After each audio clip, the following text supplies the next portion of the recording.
السلام عليكم ورحمة الله وبركاته. أعوذ بالله من الشيطان الرجيم. بسم الله الرحمن الرحيم. الحمد لله رب العالمين. والصلاة والسلام على سيدنا محمد وعلى آله وصحبه أجمعين. ആദരണീയരായ ശ്രോതാക്കളെ,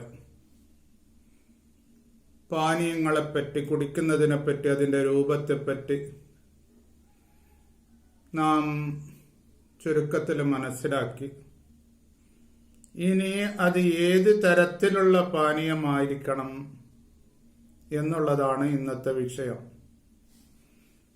എങ്ങനെയുള്ള വെള്ളമാണ് കുടിക്കേണ്ടത്, ഫ്ലൂയിഡുകളാണ്, എന്തെല്ലാം വെള്ളങ്ങളെയും ഫ്ലൂയിഡുകളെയും ഉപേക്ഷിക്കണം എന്നതാണ് വിഷയം.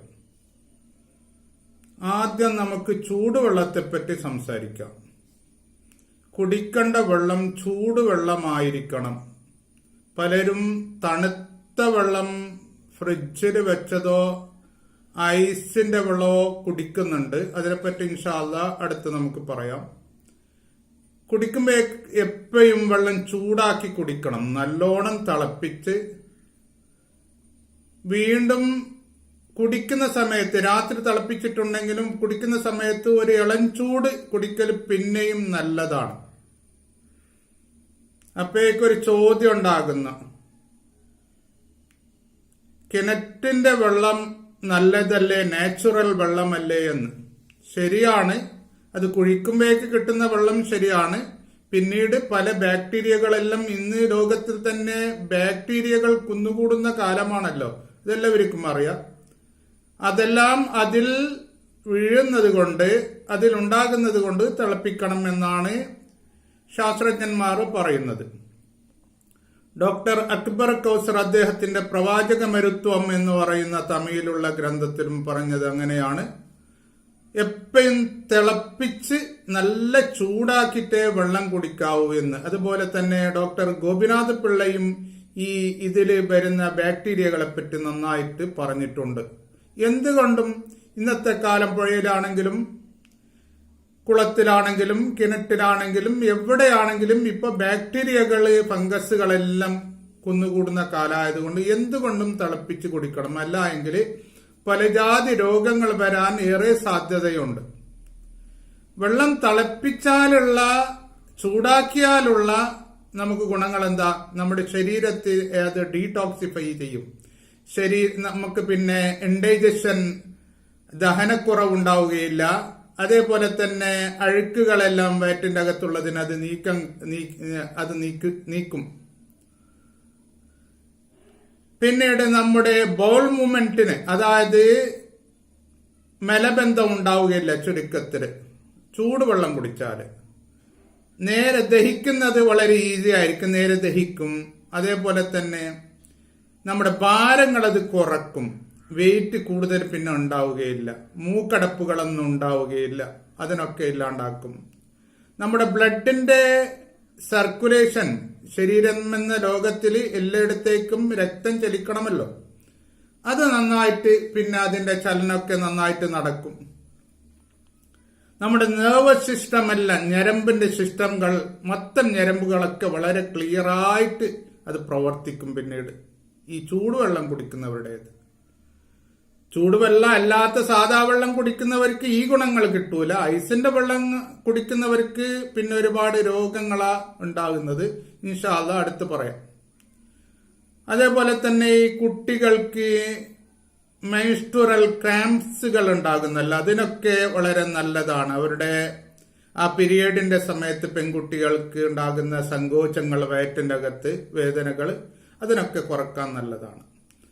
പിന്നെ നമുക്ക് നമ്മുടെ സ്കിന്നിന്, പലരും ഇപ്പോഴേ ഇക്കാലത്ത് നമ്മുടെ ചർമ്മത്തെ ഒന്ന് നന്നാക്കണം, അതിന് ഭംഗി കൂട്ടണം, അതിന് ഷൈനിങ് വരണം എന്ന് പറഞ്ഞ് ഓടി നടക്കുന്നവരാണ്. പല ഷോപ്പുകളിലും ഫാർമസികളിലും കയറി അതിനെന്തൊക്കെയോ വാങ്ങിച്ച് ക്രീമുകളും ജെല്ലുകളും ഓയിന്റ്മെന്റുകളൊക്കെ ഉപയോഗിക്കുന്ന ഒരു കാലാണല്ലോ. അതിന്റെ ആവശ്യമൊന്നുമില്ല. പല കെമിക്കൽസ് എല്ലാം ചേർത്തത്, അതൊന്നും ആവശ്യമില്ല. നമുക്ക് നമ്മുടെ കയ്യിൽ തന്നെ ഉണ്ട്.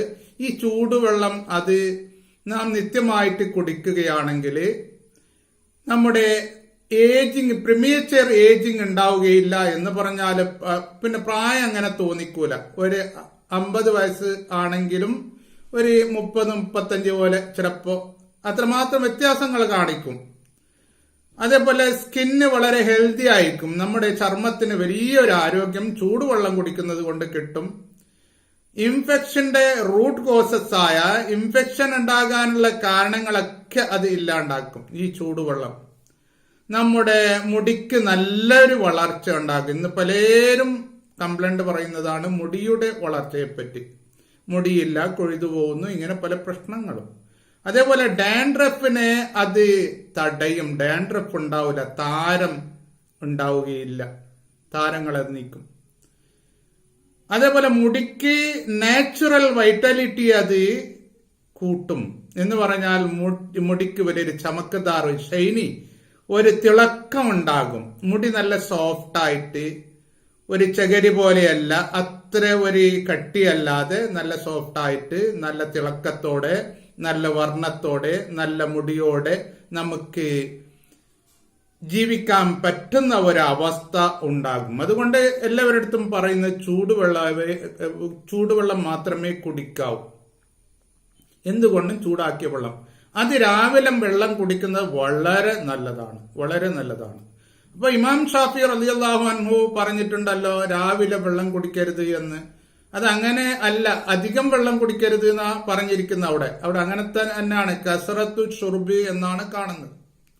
അധികം വെള്ളം കുടിക്കരുത്, അത് ശാസ്ത്രവും പറയുന്ന അങ്ങനെ തന്നെയാണ്. 3 ഗ്ലാസ്സിലധികം വെള്ളം കുടിച്ചാൽ കിഡ്നിക്ക് പ്രശ്നം ഉണ്ടാവും. ഒരടിക്ക് 3 ഗ്ലാസ്സിലധികം വെള്ളം കുടിക്കരുത്. അതേപോലെ തന്നെ ഇമാം സുയൂത്തി റഹ്മത്തുള്ളാഹി അലൈഹിം അദ്ദേഹത്തിന്റെ റഹ്മത്ത് ഫി തിബ്ബി വൽ ഹിക്മയിൽ പറഞ്ഞത് ഇളം ചൂടുള്ള വെള്ളം കുടിക്കണം അതിരാവിലെ വെള്ളം കുടിക്കുന്നിടത്ത്. അതിരാവിലെ ആദ്യം വെള്ളം കുടിച്ചാല് തലേ ദിവസം ഉണ്ടായിരുന്ന എല്ലാ ടോക്സിൻസ്, വിഷാംശങ്ങളും ആദ്യം വരുന്ന യൂറിനിലൂടെ, മൂത്രത്തിലൂടെ അത് പുറത്തു പോകും. വളരെ നല്ല ഒരു ശീലമാണ് രാവിലെ വെള്ളം കുടിക്കുക. പിന്നെ ഒരു 3/4 മണിക്കൂർ കഴിഞ്ഞിട്ട് വേറെ എന്തെങ്കിലും ചായയോ എന്തെങ്കിലും കഴിക്കുന്നതൊക്കെ കഴിക്കാവൂ. ഇന്ന് ജപ്പാനില് അത് ഒരു വലിയ വാട്ടർ തെറാപ്പി എന്ന് പറഞ്ഞിട്ട്, ഹൈഡ്രോതെറാപ്പി, അത് ഭയങ്കര ഈ രാവിലെ വെള്ളം കുടിക്കുന്നത് വലിയ ഒരു ചികിത്സ തന്നെ ആക്കിയിട്ട് അവർ മാറ്റിയിട്ടുണ്ട്. അത്രമാത്രം ഫലമുണ്ട് അതില്. അപ്പൊ ചുരുക്കത്തിൽ ഞാൻ പറയുന്നത്, എന്തുകൊണ്ടും ആരാണെങ്കിലും ചൂടുവെള്ളം കുടിക്കാൻ വേണ്ടി ശീലിക്കണം. ലോകത്തിൽ ഇന്ന് കുന്നുകൂടിയ ബാക്ടീരിയകൾ ചിലപ്പോ പലതിലുണ്ടാകും. ഈ ടാപ്പിന്റെ വെള്ളം, ആ പൈപ്പിലൂടെ വരുന്ന വെള്ളത്തിലാണെങ്കിൽ ചിലപ്പോ അത് ഇരുമ്പിൻ്റെതായിരിക്കും ആ പൈപ്പ്, ചിലപ്പോ പറയാൻ പറ്റൂല. അങ്ങനെയെല്ലാം പല പ്രശ്നങ്ങളെ കൊണ്ട്, പിന്നെ അതിനെപ്പോഴും കഴുകി വൃത്തിയാക്കാനും പറ്റൂലല്ലോ. പല പ്രശ്നങ്ങളെ കൊണ്ടും അതായത് രോഗങ്ങൾ വരാൻ സാധ്യതയുള്ളത് കൊണ്ട് നന്നായി തിളപ്പിച്ച് കുടിക്കണം. കുടിക്കുന്ന സമയത്തും കൂടി അതിനൊന്ന് ഇളം ചൂടാക്കിയിട്ട് കുടിച്ചാൽ വളരെ നല്ലതാണ്. അല്ലാഹു തആല നമുക്ക് നല്ല ആരോഗ്യത്തോടെ ജീവിക്കുവാൻ, അള്ളാഹുവിനെ പേടിച്ച് ജീവിക്കുവാൻ അള്ളാഹു നമുക്ക് തൗഫീഖ് നൽകട്ടെ. ആമീൻ. ആഖിറു ദഅവാനാ അൽഹംദുലില്ലാഹി റബ്ബിൽ ആലമീൻ. അസ്സലാമു അലൈക്കും വറഹ്മത്തുള്ളാഹി വബറകാതുഹു.